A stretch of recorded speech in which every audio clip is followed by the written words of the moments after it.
Hi. So I did my persuasive PowerPoint on Bigfoot and whether or not he's real. So is he real or not? There are a lot of different names for Bigfoot. Some of them are, of course, Bigfoot, Yowie, Almas, Yeti, Wendigo, Abominable Snowman. A lot of you guys probably remember that from like Scooby Doo. There's also the Grassman, which I learned was new, and Sasquatch. A lot of people have heard stories about Bigfoot and consider it to be pure fiction. There's many different people from many different backgrounds that have seen Bigfoot and described him the same exact way. And now these are people that live in different parts of the country over a lot of different parts of the world. So it leaves the argument of how can so many different people see the same thing and yet it still be considered fiction? That's the interesting part. My speech isn't to tell you Bigfoot is real, but I do want to open your minds to something different and maybe consider it to be a little less fiction. So there's been a lot of different sightings of Bigfoot.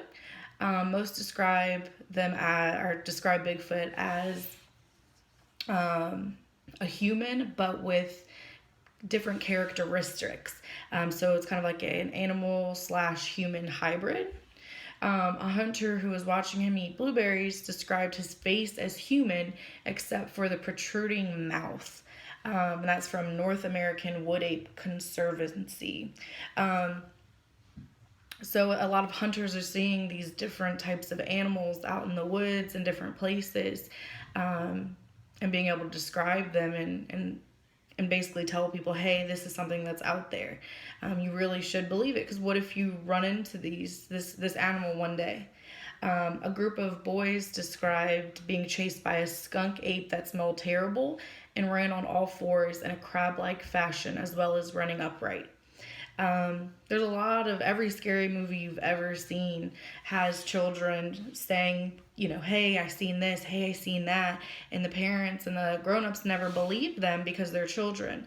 But most kids don't lie because you teach them all don't lie from a very young age. So it's surprising to have a child lie.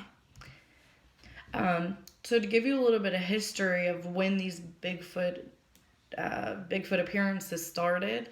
In 1869, the first reported sighting was in eastern Kansas and western Missouri, so in the Midwest. Researchers traced the original Bigfoot physical proof to Jerry Crew, who was a resident of Northern California.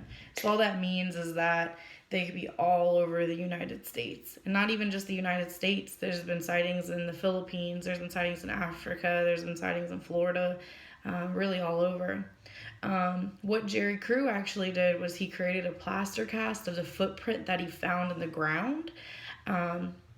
This was all done by McClure. Now this was in the Bluff Creek Valley in Northern California.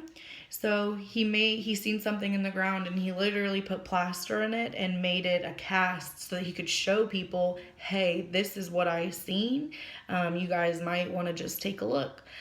So what he did is he took the cast that he made to a local newspaper, and that created the first, official real sighting, like on paper and writing. Because, back in 1869, there wasn't newspapers, it was all word of mouth, which is when you hear the first reportings.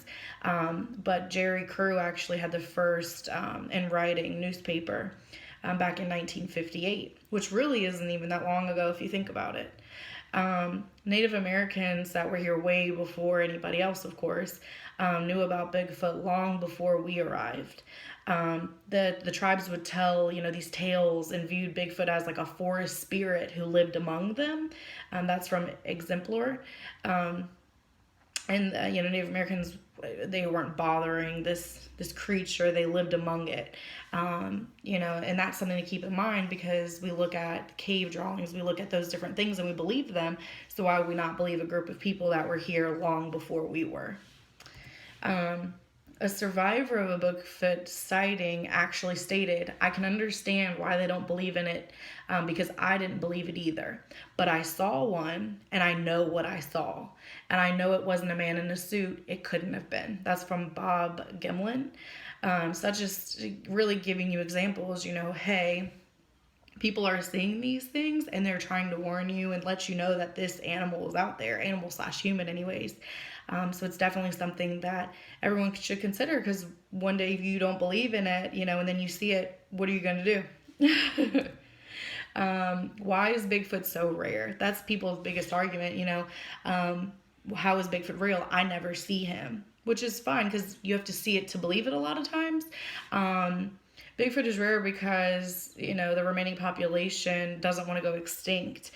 So they're not going to be out and about. They're going to be hiding, and, they're in the survival of the fittest mode. So, they're not going to be out and about walking around cities and towns and going to the store to say, hey, they're out in the wild. They're trying to survive. They're more likely they're not repopulating at this point. So it's basically just conserving the population that they have. From what we understand, Bigfoots prefer cold weather. There are many studies about the forests in Canada and what animals reside in them.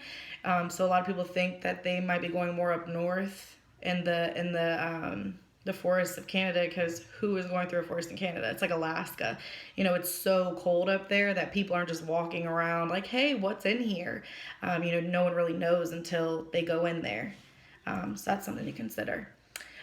So in conclusion, I've gone over the different sightings of Bigfoot all over the United States, the history of Bigfoot, and why it's so uncommon to see them walking around town.